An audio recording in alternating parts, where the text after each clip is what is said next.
J'essaie de me rappeler comment on avait. Oui.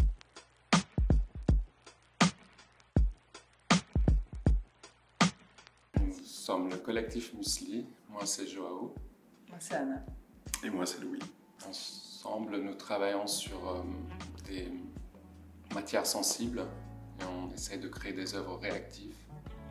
Donc des œuvres qui vont réagir à leur environnement. Ça peut être la lumière, la température ou l'humidité ambiante. Le collectif Muesli, il est né à l'hôpital d'Ixelles, en maternité. C'était un lieu un département dans lequel on s'est rencontrés lors d'un projet collectif, dans lequel on a participé ensemble, on s'est rencontrés à la Cambre. On a travaillé pendant tout l'été dans ce lieu et à la fin on s'est retrouvés, nous les derniers. C'était intense.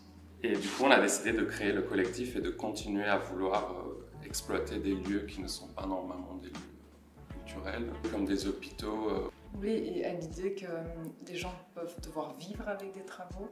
Pour les peintures indisciplinées, ce qui nous intéresse le plus, c'est que les gens vivent avec les œuvres et les voient changer dans leur quotidien. Et le nom Muesli, c'est justement, c'était un jour où je pense qu'on allait au musée d'Ixelles. En remontant depuis la chaussée d'Ixelles, on a vu un tag où c'était marqué Muesli. Et ça nous a plu parce que c'est un mot qui est utilisé dans plein de langues, c'est un mélange de plein de choses. Ça nous représentait bien finalement. Parce qu'on a tous aussi des langues maternelles qui varient. On a des origines différentes, des influences différentes. C'est un mélange.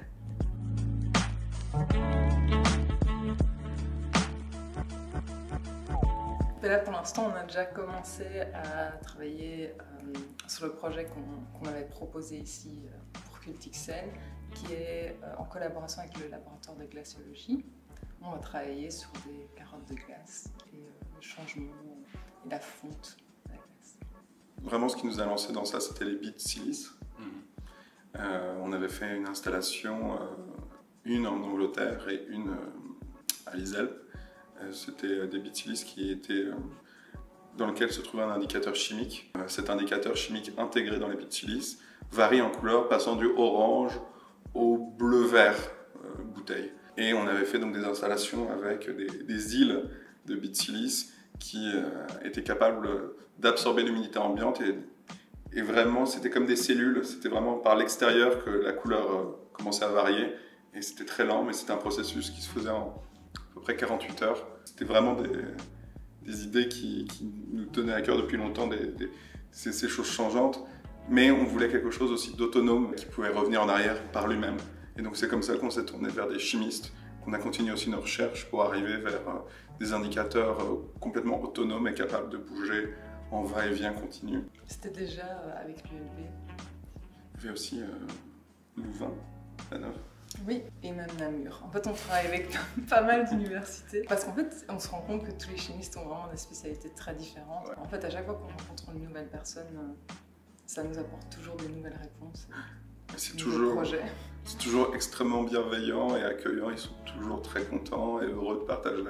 Puis aussi d'avoir le point de vue artistique, on n'y connaît pas grand chose et on arrive avec des questions parfois très naïves ou maladroites, mais c'est aussi intéressant pour eux parce qu'on a un point de vue très différent du leur et ça permet de recroiser et d'obtenir des résultats assez intéressants. Et de notre côté aussi, on découvre des choses auxquelles ils ne seraient jamais arrivés eux-mêmes parce qu'ils ont un protocole beaucoup plus strict et nous on est vraiment parfois un peu des apprentis sorciers. On découvre des phénomènes de corrosion alors qu'à la base on était plus vers des évolutions selon l'environnement. Plus on travaille sur les surfaces, plus on se rend compte qu'il y a des réactions liées aussi à la texture ou à la cristallisation et avec ça on reva vers les scientifiques qui eux nous renvoient aussi vers d'autres gens. Donc c'est vraiment comme un jeu. Oui, il nous disait qu'on était même plus dans une chimie du début du siècle passé, plus empirique, quoi. C'est d'abord de continuer la collaboration avec le département de glaciologie. Donc on est parti plutôt sur une idée de vidéo, de travailler avec des carottes dans lesquelles sont extraites des lamelles qu'on va filmer pendant que c'est en fonte.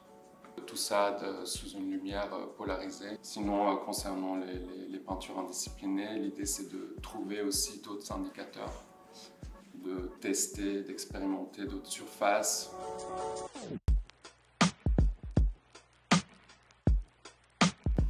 Dans l'atelier, on a remarqué que nos peintures changent considérablement différemment.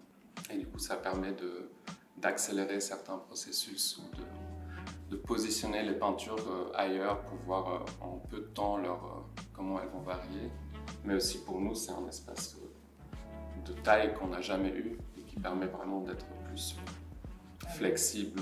C'est plus depuis qu'on y est entré en mars, le temps a été extrêmement humide et ça a un effet incroyable sur les toiles. C'est super, vraiment. Ça les met à l'épreuve aussi de conditions assez extrêmes et ça nous permet de découvrir certaines matières qui réagissent complètement différemment quand c'est très humide. C'est cool, on apprend beaucoup.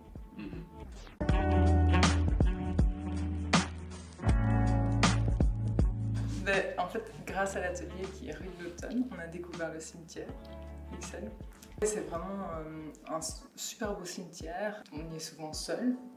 Mais il y a de l'inspiration énorme parce qu'il y a beaucoup de bas-reliefs, de sculptures en cuivre. Et il y a du vert de gris, mais il y a aussi d'autres phénomènes de corrosion qui sont toujours extrêmement intrigants pour nous quand on se balade dans ce cimetière.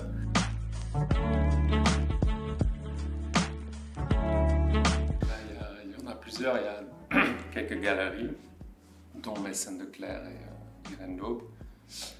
Après, on a découvert aussi un endroit qu'on ne connaissait pas avant d'entrer dans les ateliers, c'est Pilar, qui est à la BUB, qui est un chouette endroit qui lie aussi art et sciences. Et, on a été voir une chouette exposition de Anne-Marie Mess, qui a vraiment un beau travail aussi en lien avec le temps et l'évolution des choses. Il y a aussi la Fondation Tali. Ouais, le CAP, c'est ça. Après, tout pareil que mes chers camarades.